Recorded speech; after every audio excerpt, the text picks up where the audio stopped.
Welcome ladies and gents, Chris Andre here. Let's talk boxing. NAOYA INOUE faces Fulton tomorrow. I do apologise for bringing this late in the day, but guys, I'm sorry. I've got other commitments in life, you know, and it's not like I do this full time. I'm trying my best. I know a few of you have been on my case. Please forgive me. Please bear with me. I hope this reaches you before the fight happens. With regards to this fight, let's get technical. But before we do, let me quickly address the hand wrapping issue because that's doing the rounds online. You know, when it comes to stacking, a lot of people are complaining, but they don't actually know what it is. So basically, you're allowed to wrap your hands in a certain method, and the measurements of what you're allowed to use in terms of gauze and also tape is actually listed. So you've got limits as to how many inches you're allowed to use and stuff like that. Well, when it comes to the concept of stacking, if you put tape over the skin before you put the gauze, there are some commissions which consider it illegal. This applies to the UK, for instance. Many other commissions, Texas, Nevada, Tokyo, they allow it. So there's nothing here that Fulton and his team wouldn't have seen before. And we'll get to why they're bringing it up later on. But there are some commissions, like I said, that do not allow it. There is a difference, though, in the type of wrapping and stacking that exists.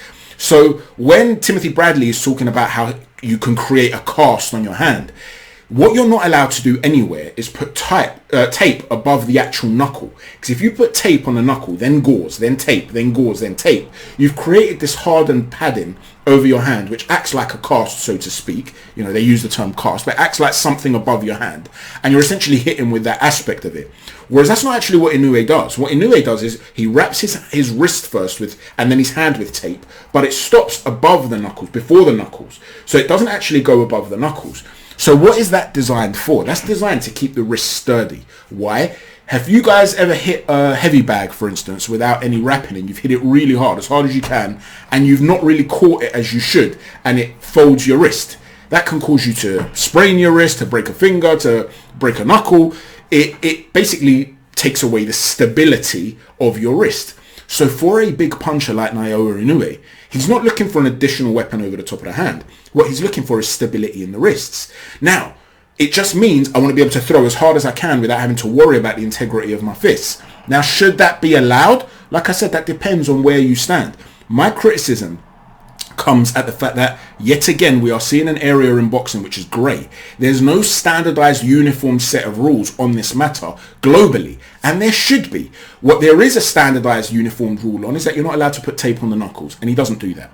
Now, there have been other fighters that have been called out about this in the past. Mariaga was called out by Liam Smith, for instance. Canelo's been called out by Team Golovkin and Team Liam Smith. You also had Floyd Mayweather get called out about this by Freddie Roach. With him, it wasn't stacking in that way. He was complaining about the tape, but also the thickness of the gauze. Bear in mind, Floyd had reportedly had brittle hands. So he was trying to protect those hands. You see what I'm saying? So everybody's got their own sort of method of trying to find a way to protect the integrity of their hands.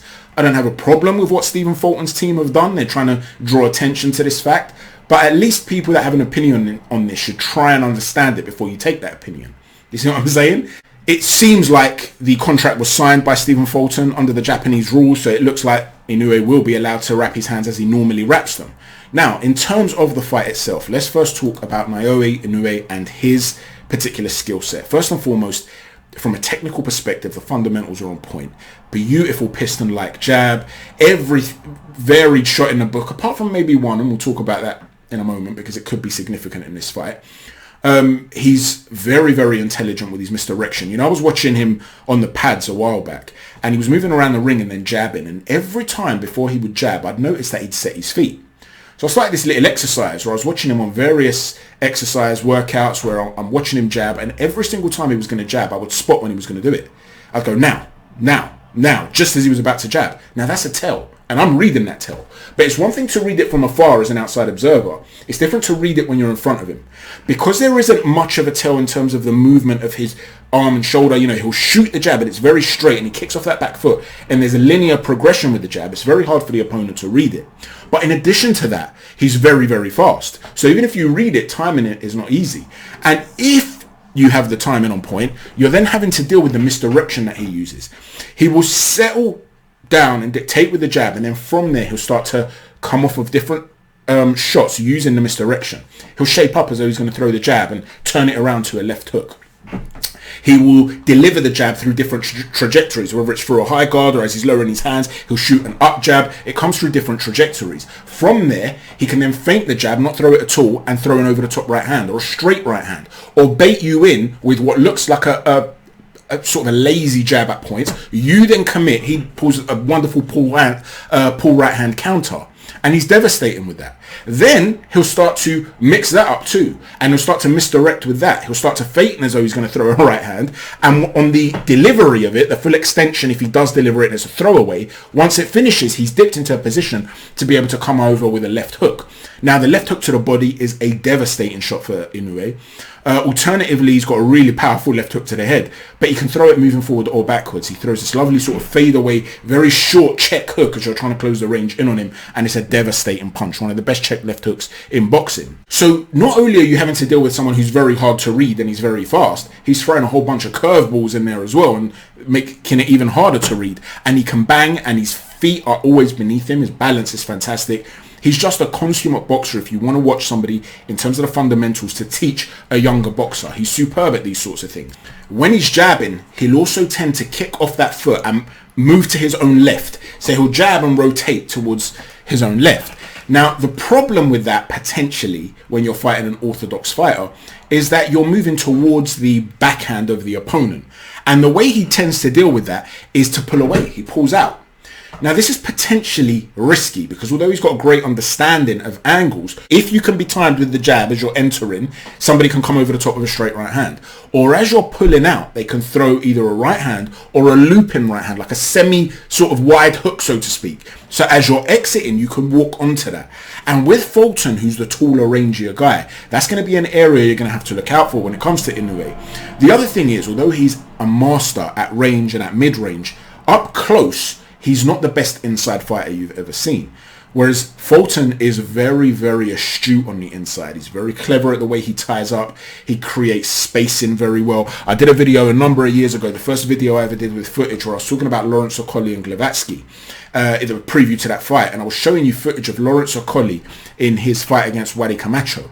And although Okolie and Fulton are completely different in their method of operation, one of the things I was explaining about Okolie that made him so effective at nullifying when he was tying up is that he had a great feel of the opponent's arms. He would roll arms, pin arms. When you're going to release the arm and he'd realize, okay, he's got on top now. He's in a position where he can throw a punch. Okolie would roll with a shot, get his chin over the shoulder of the opponent, switch the sides of where his head is, the line of where his head is. All these little things, bump an opponent, push him back to get him off balance as he's about to throw that shot. All those little things stop the opponent from being able to punch when he's up close. And I spoke about that in depth a few years ago now when I was talking about Okolie. Well, that sort of thing actually applies to Stephen Fulton as well. He's very, very good at nullifying, but also creating spacing for his own shots on the inside. And Inoue's not as advanced in that position. So there's an area that Fulton will be looking to capitalize on. Fulton's a very good mover, and he's got very long arms. And with those long arms, he can keep you at bay, and he can whip in some nice wide hooks to the body from a position where he looks as though maybe he's too far out to actually be throwing hooks, but he's still able to land them. And one of the things he does is change levels very well and push off that back foot, something a lot of American fighters do. And they can smother you in that way. Devin Haney does it, Andre Ward used to do it very well, Floyd Mayweather does it very well. And it's a very difficult thing to read, especially for fighters that are not used to facing it. And I was watching this little clip on Twitter where somebody had asked Stephen Fulton what did it mean to him or something to be the first black athlete to be facing Inoue. Now, obviously, we all know how these things are online and everybody's got these agendas. I'm not talking about it from a perspective of race, but as I've said in the past, there are different boxing cultures and philosophies. And the fact of the matter is, Inoue has never fought anybody with that sort of consistent level change. So, one of the things I wonder about Inoue is, does he have in his arsenal that sort of uppercut from up close where somebody is dipped down, changed the range, short to enter the pocket? Does he adjust enough to throw that lovely little short, say, left shovel hook that's needed to stop a guy from bending down in that manner and then chopping down with that right hand? There have been a few occasions where I've seen a guy come low, jab to the body, and as he's pulling out, Inoue will look for the hook. And by looking for the hook, you're in a position where you're often going over the top of the guy's head. And so adjusting and seeing that is sometimes something that requires practice. And if you've not been facing opponents that like to do that a lot, is something that can catch you out a little bit. And a lot of fighters tend to struggle with that. So it is, although, you know, the person that was asking this question, like I said, was looking to be provocative, from the perspective of boxing philosophy, it's a fair question to ask, has Inoue ever fought anybody that has the type of style that a Philadelphia fighter will bring? And when Fulton was asked about this, what he did answer was, we're going to move, I'm going to move. We're going to show him how to move. So what does that mean? We're going to show him how to move. I'm expecting a lot of level changes from him when he's up close and seeking to tie up and turn it when he's up close to smother Inoue, work around the guard of Inoue to shoot shots to the ribs, tie up, look to roll his hands, be effective and stay safe in that way. And then when he's at range, try to use his longer reach to keep Inoue at bay. In addition to that, he's also got his own very nice left hook fading away move. So if you're going to start to lunge in, you can potentially have problems. So what is Inoue going to do about that? Well, he put out a statement which was shared on Twitter, and the gentleman who has an account written in Japanese, I'm sorry I can't translate the actual account name, but he quoted the actual Nikkei Sports, a Japanese. He was basically talking about the expectations that he has for this fight. And he says, Fulton's key strength lies in his profound grasp of his own boxing abilities. He prioritizes winning through scoring points over 12 rounds rather than relying on raw power. I acknowledge this aspect and will tailor my boxing strategy accordingly. Nevertheless, I am confident that my power and speed will disrupt his tactics. I doubt he will engage in a direct confrontation. Fulton tends to avoid exchanges, while I'm an aggressive pursuer. I anticipate this dynamic unfolding in the bout. The contest result will hinge on the speed of my advances and Fulton's evasive maneuvers. We can only gauge Fulton's true prowess once the gong rings and the first round commences. The initial rounds, particularly the first 3, will hold crucial significance. I believe Fulton is a boxer who aims to secure victory through point accumulation across 12 rounds. As such, I must box in a way that denies him opportunities to score. At a minimum, I must use my strategic thinking to secure dominance in 7 rounds. Now, he's talking essentially about having to close the range quickly. The speed of my advances versus Fulton's evasive maneuvers. He better be sure that he's prepared for the evasive maneuver that isn't just lateral and linear, but a change of levels. And if he's not, as he advances quickly and Fulton takes a step back, dips and then thrusts forward, you can end up seeing, if Inoue is struggling with the range a little bit, him running into the target, him being in a position where he's struggling with that distance because as he's overreaching, he's moving forward too quickly and he ends up not being able to control that distance. Whereas if he does have the ability to have these little micro steps and little bounces to create that range as Fulton is trying to adjust the range so that Inoue is able to get from outside to mid-range as often as possible, but preventing the clinch which will stop the inside game happening, then Inoue could potentially really light up Stephen Fulton here. But don't sleep on Fulton's ability to be dogged in there. We've seen him hurt. We've seen Adam Lopez hurt him with a sort of right hand that you'd expect Inoue to be able to land no problem. And if he does hurt him, and I believe that Inoue is a bigger puncher than anyone Fulton has faced, then Fulton could be in serious trouble because he's an excellent finisher. However, it is still a case of perhaps him having to find a moment to land big and then hurt him early on. Those 3 rounds, as Inoue is saying, are critical, those opening 3 rounds. If Inoue is struggling with that distance, how comfortable is he going to be operating inside or trying to bypass from range to get to inner mid-range? I just personally feel that if Inoue wins this fight, he will be the pound for pound #1 fighter in the world. You know, if you consider where he started off at, it will be the 5th weight category. I think he skipped 1 weight category, so it's actually the 4th that he'll be operating in. But from a natural size perspective, he's trying to grow himself and take bigger challenges. But the truth is, Fulton is naturally a much bigger man. And if he's in a position, Fulton, whereby as being the bigger man, he has been sparring and working with men even bigger than himself, then is he really going to feel something in there that he's never felt before? Possibly, but it's also possible that if Inoue's landing and it's not having the desired effect, that Fulton's going to be able to show some really fantastic skills in there to be able to score from range and then nullify from the inside. I believe the way the fight will go is that Fulton will be frustrating Inoue early on. I think Inoue will end up coming on strong after the first 5 or 6 rounds. And from that period, it will be a question of whether he can seriously hurt Fulton. If not, and it goes to the scorecards, it's in Japan.